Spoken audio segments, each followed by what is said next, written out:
When I was 8 years old with my mom, so I've been in the water for a very long time. Greg Furstenworth has seen a lot in his life spent underwater around the Florida Keys, but he'd never seen anything like this. I noticed the fish were spinning, and so I started taking video of that I really had no idea what I was looking at. Since last fall, he's seen stingrays moving upside down, Goliath groupers flailing on their sides, and dozens of other species swimming in tortured, flailing loops. Well, I mean, I've said that, it's like I'm in the middle of a disaster movie and I'm that guy yelling from, the mountaintop trying to get people to pay attention. State Fish and Wildlife officials and Florida's Bonefish and Tarpon Trust have logged nearly 200 incidents, with over 30 species acting this way, mostly in the lower Keys, but as far north as Miami. Yeah, this is crazy. I was out on a 6-hour charter. I had 2 people on the boat, and we were down off a Ligman bank, and we happened to see a fish floundering on the flats. And then so we got close to him. We wanted to see if there was a problem, and we could obviously tell that he was in distress. It turned out to be a sawfish, a critically endangered species that might lose 4 or 5 mature adults a year. But in just a few months, at least 27 have beached themselves or died after intense episodes of what anglers are calling the spins. So typically when we think of fish acting strangely or dying, we either think of low oxygen conditions in the water or red tide. And so we saw neither. At the water school at Florida Gulf Coast University, Mike Parsons' team is part of a statewide effort to solve the mystery of the spinning fish. And while tests for most toxins have turned up empty, the most promising suspect is found living off seaweed at the bottom, a tiny critter named Gambier discus. This is the highest we've seen of the Gambier discus cells in the Keys. We don't know if it's the main cause. The single-cell algae can produce various neurotoxins and is showing up at record high levels. But it's just one more stressor on marine life already reeling from pollution, overfishing, and off-the-charts ocean heat waves brought by climate change. So there's concern and curiosity, I guess, on could the hot temperatures in the summer cause some changes that maybe led to the fish behavior now, and we just don't really have all the pieces together to try to link one to the other. They really have no idea what is happening. I mean, there is no concrete, conclusive proof of what is happening yet, and that is still to be determined, which is quite terrifying. It is scary, isn't it? It is, because if it continues, it's going to be the end of this ecosystem as we know it. Off-the-charts ocean temperatures are, of course, just one of the massive stressors on marine life down here these days. There was a 3-year study recently in which 100% of the bonefish that were tested in the Keys turned up at least 7 different pharmaceuticals, from opioids to antidepressants. And so this behavior has not been seen before, but it is sort of an attack from 1,000 different angles for the creatures living down here, and may be a warning for the rest of us. Oh my God, babe! This just happened. Laid back. Oh God!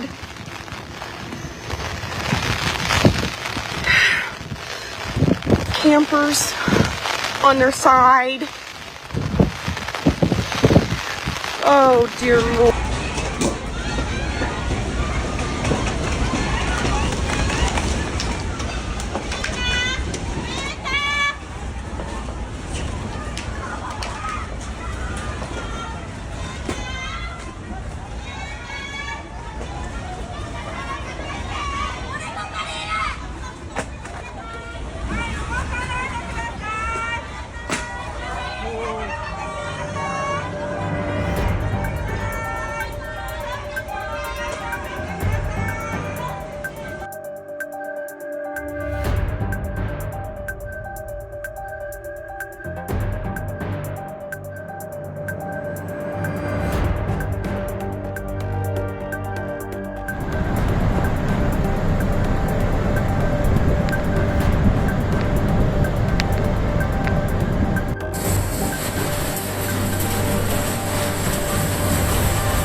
哇，看到了，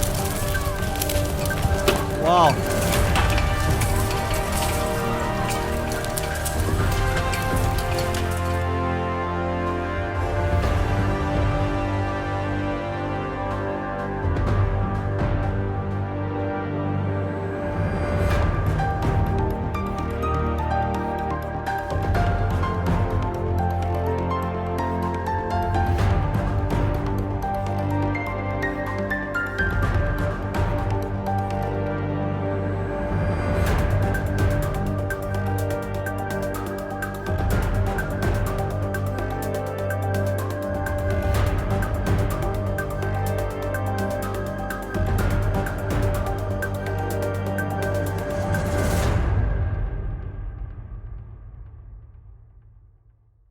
To Canada, where the country faced a very unusual event recently. 2,000 earthquakes were recorded in a single day. Scientists believe that they hold a grim warning and that the ocean floor is ripping apart and ripping off Canada's coast. Our next report tells you more about this story. There is a rumble in the ocean and the signs are ominous. A series of earthquakes have jolted Canada. Scientists believe that this is a sign of something big in the Pacific Ocean. These frequent tremors are exciting for scientists because they might be a sign of something incredible, the birth of new ocean floor. Deep beneath the ocean surface, molten rock called magma is constantly on the move. As the ocean floor stretches and thins, the pressure lessens, allowing this hot magma to rise up when it reaches the surface. The magma cools and hardens, forming brand new pieces of ocean crust. The quakes aren't any threat to people. They're relatively small and centered on a spot called the Endeavour Site, about 240 kilometers off the coast of Vancouver Island. By studying these quakes and the ocean floor, researchers hope to get new insights about how the ocean floor creates new crust. It's like listening to the whispers of the earth, revealing the secrets hidden beneath the waves.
Join us. Adam, are you there?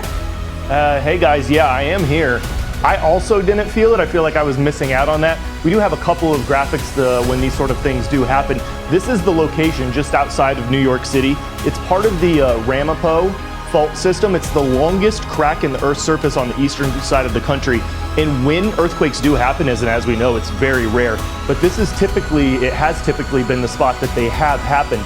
This one was at our current look. Oh, getting ahead of myself here. Let me go back for you guys. At our current look, this one is a 4.7 magnitude, and it was located just half a mile down, which is incredibly shallow as far as these things go, which is why so many people felt it. Like you, I didn't feel it here in the building, but I have friends who've been texting far out into Brooklyn who felt this.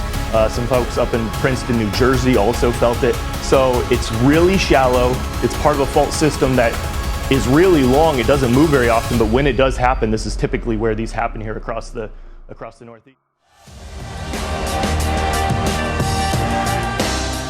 News from the Middle East where tensions are flaring. An attack on Israel from Iran is imminent, U.S. intelligence warns.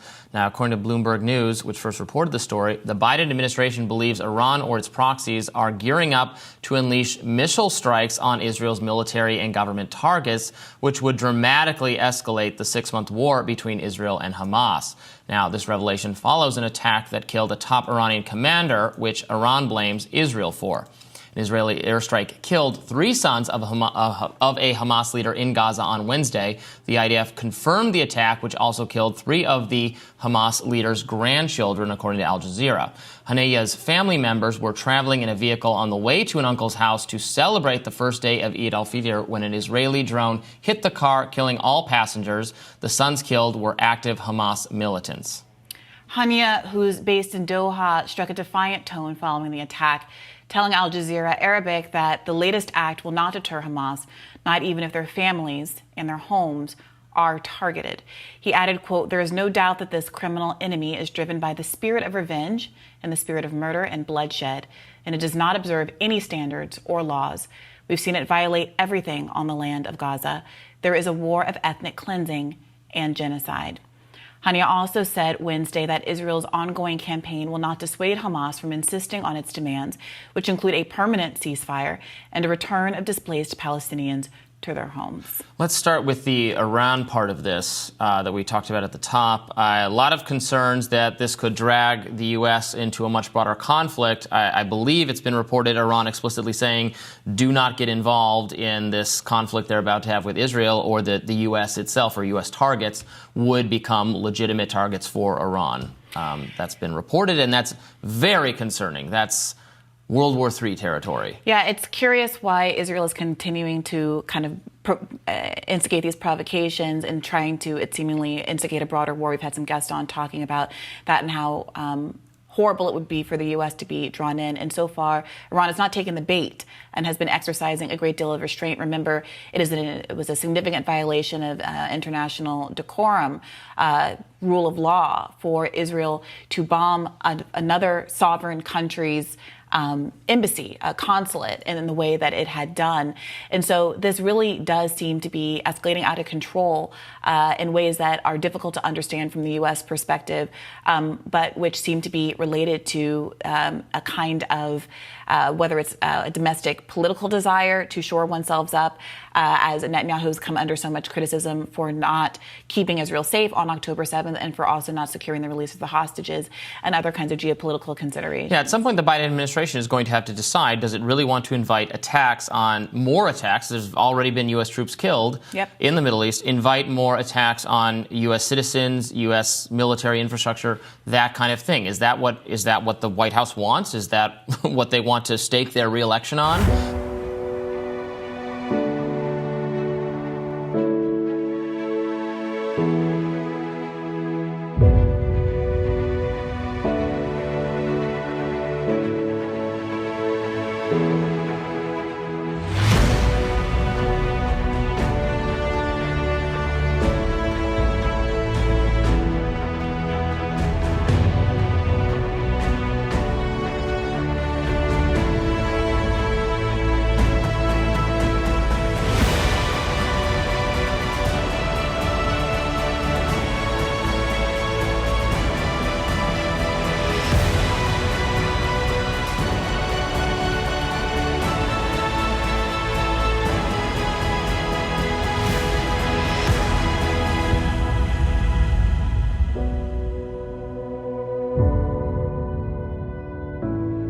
The prophetic meaning behind the red heifers is one of a very short number of prophecies that is correlated and impact all 3 of the Abrahamic religions. In short, it is believed that when the red heifer is sacrificed, it will usher in the last of the last days, time of the Dajjal for the Muslim, the building of the third temple, and the arrival of Messiah for the Jews. And for us Christians, we know that the building of a third temple and the arrival of a false Messiah will happen before the second coming of our Lord Jesus Christ. On January 14th, 100 days into the war, Hamas military spokesman Abu Ubaidah released a statement, reiterating on the motives behind the attack against the state of Israel. And during his speech he cited, the arrival of the red heifers into occupied Palestine. He also described this arrival as a provocation. In a recent speech, a Hamas spokesman blamed the Jews for bringing red cows to the Holy Land. بعدوان بلغ أقصى مداه على مسرانا وأقصانا وبدأ تقسيمه الزماني والمكاني فعلا وأحضرت البقرات الحمر تطبيقا لخرافة دينية مقيتة مصممة للعدوان على مشاعر أمة كاملة. But what does all of this has to do with cows? Jerusalem is the holiest city in the entire world, revered by the three Abrahamic religions, Judaism, Christianity and Islam. And at the very heart of Israel is a very important site, the Temple Mount. For Muslims, this is their third most holy place on earth. It is here that it's believed that Muhammad ascended to heaven on a sacred journey, and that his footprints is left on the site. It is now protected by the Dome of the Rock since 691 AD. To the Jews, this is the most holy place on earth. And this is the site where they believe that the first temple built by King Solomon stood, which was destroyed by Babylonians when Nebuchadnezzar conquered Jerusalem in 586 BC. The temple was then rebuilt on the same spot by Herod, and the second temple existed all the way to the time of Christ. But this temple was also destroyed by the Romans when they conquered Jerusalem in 70 AD. Since then, no Jewish temple has been rebuilt on the Temple Mount. This temple is central to the Jewish faith, as they believe that only the temple might restore their historic kingdom, but also their relationship with God and the coming of their Messiah. According to Jewish tradition, it is believed that before the temple was destroyed and conquered, the Spirit of God had already abandoned the temple. So in a way, the Jews believe that the relationship with God has been severed and cannot be fully restored until the third temple is constructed.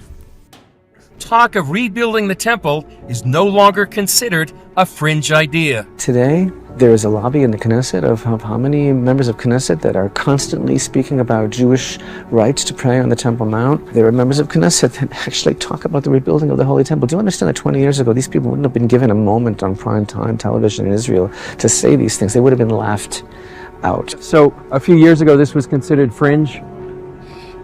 Zealots, lunatics, peculiar. Today it's mainstream. According to Jewish theology, the temple cannot be reconstructed until the Jews of Israel is purified according to the law of Moses. We can read about this ritual law from the book of Numbers, chapter 19. And the Lord spake unto Moses and unto Aaron, saying, This is the ordinance of the law which the Lord hath commanded, saying, Speak unto the children of Israel that they bring thee a red heifer without spot, wherein is no blemish, and upon which never came yoke. And ye shall give her unto Eleazar the priest, that he may bring her forth without the camp. And one shall slay her before his face. And Eleazar the priest shall take of her blood with his finger, and sprinkle of her blood directly before the tabernacle of the congregation 7 times. And one shall burn the heifer in his sight. Her skin, and her flesh, and her blood, with her dung, shall he burn. The red heifer had to be totally perfect without spot or blemish. It has to be at minimum in its 3rd year of life. When the heifer grows too old, even 4 or 5 years, other colored hairs start to grow on it, which disqualifies it. It has to be completely red, even 2 hairs or different colors next to each other, or 3 hairs that are far apart will disqualify it. Rabbis scour these animals almost constantly, looking for anything that would disqualify them. Placing a yoke on it, even if the cow hasn't done any work, disqualifies it. If the heifer is pregnant or if a male has mated with it, it is disqualified. All these measures makes it extremely rare to find a qualified red heifer, and even if you find one, you only have a very short window to perform the ritual. To further emphasize on how rare this event is, this ritual has only been performed 9 times. The first one was overseen by Moses himself, and the last time this was performed is believed to have happened just prior to the destruction of the second temple. And this should give you a perspective of how rare this occasion is. Now, Jews believe that the 10th sacrifice will usher in the building of the 3rd temple and the coming of the Mashiach. And the 10th red heifer will be accomplished by the King, the Messiah. May he be revealed speedily. Amen. May it be God's will. There is an organization in Jerusalem that is named the Temple Institute, and its only purpose is to prepare for the reconstruction of the Third Temple. The Temple Institute has been attempting to identify red heifer candidates for decades, based on the instruction of their oral tradition and from the Book of Numbers. So it says that we're supposed to take a perfectly red cow with no white hairs or dark hairs at all, and a cow that no yoke has ever been on. So as a result, it's very, very rare to find a baby cow that is completely red. This kind of red heifer has been incredibly difficult to find, even with genetic modification and breeding. But in September 22, 5 of these perfect red heifers were discovered on a farm in Texas, with the help of evangelical Christian farmer Byron Stinson. He and an official member of the Temple Institute, Rabbi Yitzhak Manu, worked hard to examine these cows.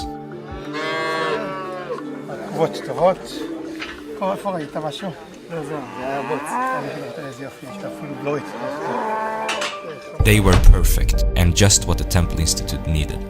The Institute later spent over $500,000 to transfer these candidates from Texas to a secretive breeding farm in Israel for protection and grooming. Now these cows were too young to be sacrificed in September 22. As mentioned before, the red heifer has to be in their 3rd year of living. But as of April this year, these red heifers will be of age, and the sacrifice can commence. To prepare for this, the Temple Institute and other groups has been making a lot of preparations. First, the preparation has to be made by the perfect priest, not only trained in the process of sacrifice, but also with a direct bloodline to Aaron, the brother of Moses. The sacrifice also has to be east of the Temple Mount, around the Mount of Olives, where the priest can be within sight of the compound itself. And this land has already been purchased 12 years ago by the same rabbi who worked with Byron Stinson to bring the 5 red heifers from Texas to Israel. According to those working on the project, the ceremony of the red heifer needs to be performed on the Mount of Olives and in a place that would have looked directly into where the temple stood. The land I'm standing on, bought 12 years ago, fits both of those standards. It's had to be exactly at the front, a place that the priest that made this ceremony can see the Holy of the Holy Place. Rabbi Yitzhak Mamo heads Yuvnei Jerusalem, dedicated to the goal of rebuilding the Third Temple. He owns the land here on the Mount of Olives. And we hope that in a year and a half from today, we can make here in this area the ceremony of the red heifer. That actually will be the first step to the temple. Mamo says the ceremony needs priests who have not been defiled by touching anything dead. The Temple Institute actually have 9 pure priests. They didn't born in a hospital, okay? They born at home. Because they are priests, so anyway, they don't go to any cemetery. And they are pure. And they are waiting. So we have the priest, we have the red heifer, we have the land, and we have everything ready. We just need to wait another 1.5 years. According to news outlets, a massive altar has already been constructed for this purpose. Last month, All Israel News reported that the Temple Institute wants to conduct a sacrifice before Passover 2024.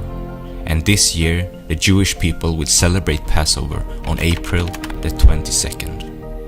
In fact, Temple Institute is so serious about the preparation that they have already used diamond cutting tools to form the massive stones that will be used as building blocks of the Third Temple.